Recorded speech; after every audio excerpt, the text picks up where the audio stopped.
Hi, I'm Mark with BHM Farm Equipment.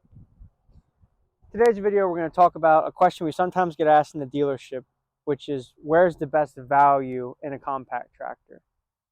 And although I may be biased toward Coyote, this isn't going to be a discussion of brand versus brand, but rather where within each brand can you find the best value in a tractor?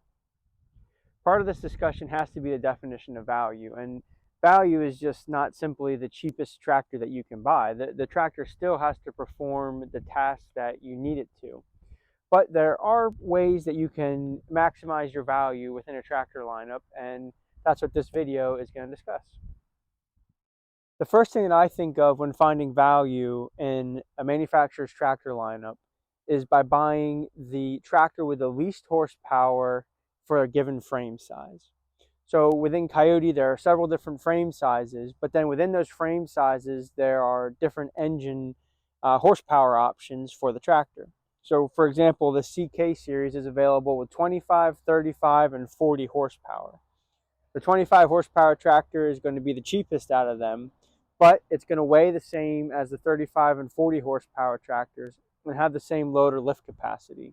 That's the same throughout Coyote's entire line. Each frame weighs the same and has the same loader capacity. It's just different engine and PTO horsepower.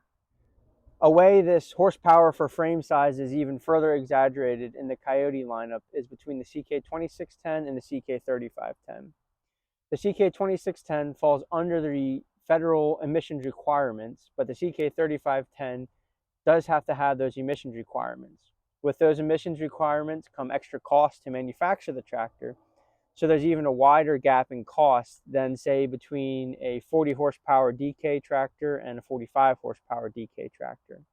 An additional thing to consider when trying to find the best value in a compact tractor is by looking at if there's any certain features that you want the tractor to have. For example, deluxe 3-point hitch, rear hydraulics, something like a linked pedal that Coyote has. These are all features that can be a little pricey to add onto a tractor that does not come standard with those features.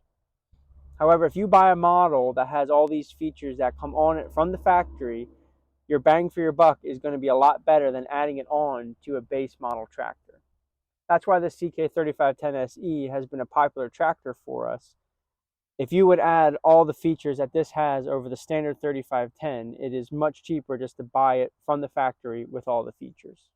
Another way to find value in a compact tractor is by buying a manual transmission instead of a hydrostatic transmission. Now, I honestly was a little hesitant to include the manual transmission as part of the value video because I think hydrostatic transmissions provide quite a bit of value to your tractor due to their ease of use and their efficiency for loader work. Gear transmissions are usually slightly less expensive, although the difference in price might not be as big of a difference as you think. Gear drives are a little cheaper. They do put more power out the PTO shaft than a hydrostatic tractor will.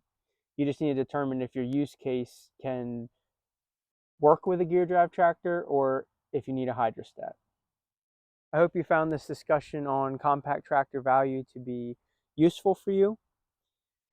Obviously, everyone wants to get their best bang for their buck when buying a new tractor. I would just encourage you to keep your use case in mind when you're shopping for a new tractor and to get all the specs and features that you need for whatever application you're going to be using the tractor for.